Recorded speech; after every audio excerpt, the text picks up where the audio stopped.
response for respective sons has been different. So which characters does it display or expresses? So one of the characters which comes out is father responds with forgiveness. For the first son, he was wayward. He doesn't make you stand there and make you guilt or embarrass you. He forgives. Second, father responds with compassion.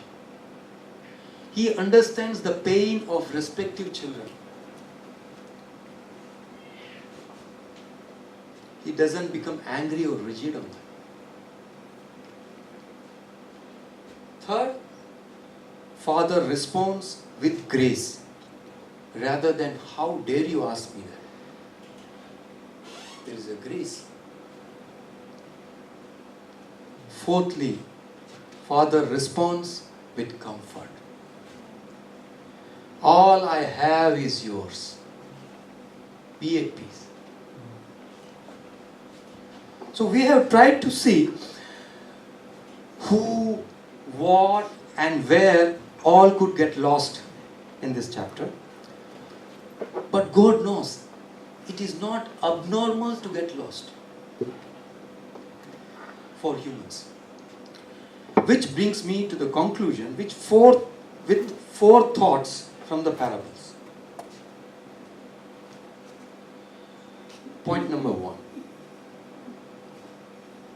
It's not being lost is the problem. It is how we respond to being lost is an important issue. The lost one needs to take a step towards the Father. You need to come near to Him. The Father is there welcoming you with open arms. He's stretching you His hand forward. But you have to show the intent to come. When my two sons go to the car park from our home downstairs, and then they run to the car. When I get into the car, I hear them fighting. I came first. No, I came first. No, I touched the door first. No, I touched the tire first. So I smartly told them, you know what? For me, it's not first. I appreciate the one who comes second. Guess what? The next day, I came second. No, you. I was put in my place. I thought I was smart. But on a serious note, I tell my children that I don't want you to come first.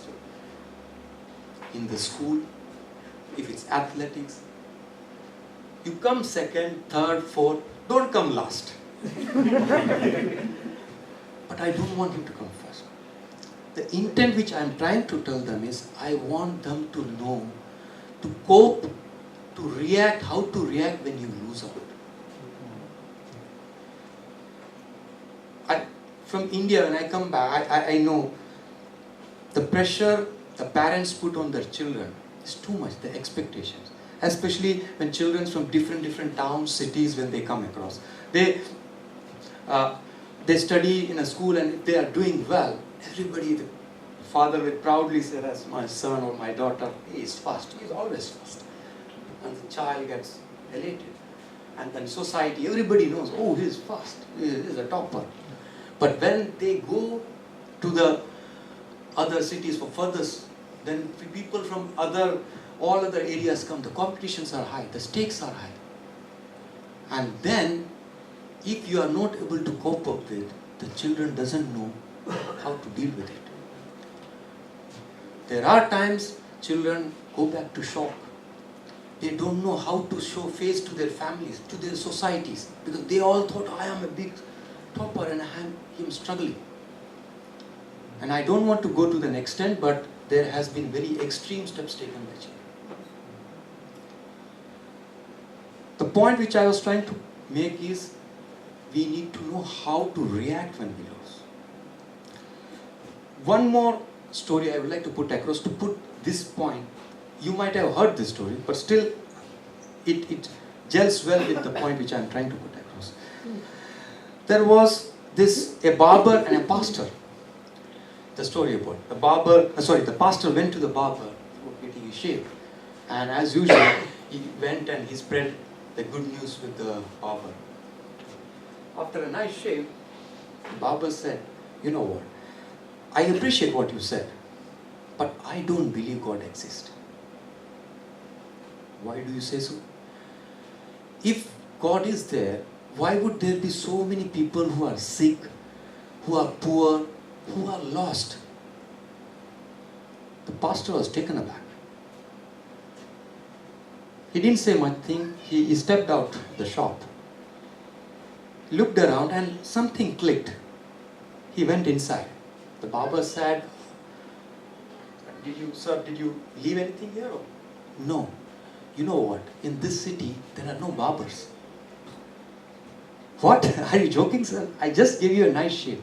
"Yeah, but outside there are so many people who have very bad beard, they have grown up hair, very untidy. They look very ugly. But sir, they don't come to me." The pastor took a step forward, matched his eyes with him, and told him, "Thank you for that response. I hope with that response you got the answer for your previous question. They don't come to me." So friends, we have to take a first step. In this parable, if you see, verse first, then tax collectors and sinners were all gathering around for what? To hear Jesus. There was a pull. There was a first step taken. Later in the parable, the prodigal son, when he came to his senses, what did he do? He got up and went to his father. Father was ready, but he went. Point number 2.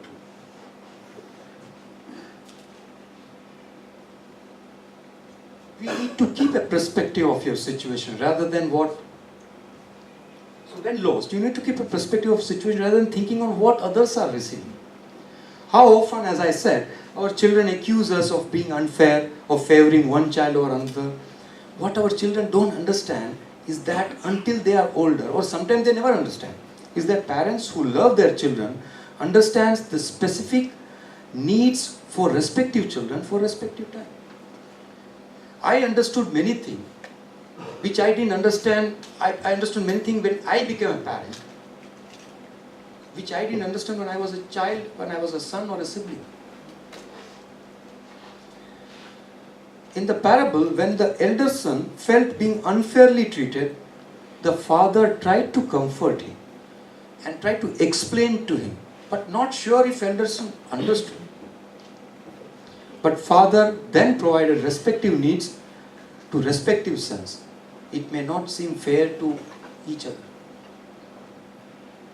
So we need to keep a perspective when you feel lost. To state this, I will also put across 2 verses from Bible. One is Micah 4:12. There it says, "But they do not know the thoughts of the Lord." The thoughts of the Lord, you may feel it's unfair, but you don't understand. And Isaiah 55:8 also says, "For my thoughts are not your thoughts." For what you believe unfair, you may not understand.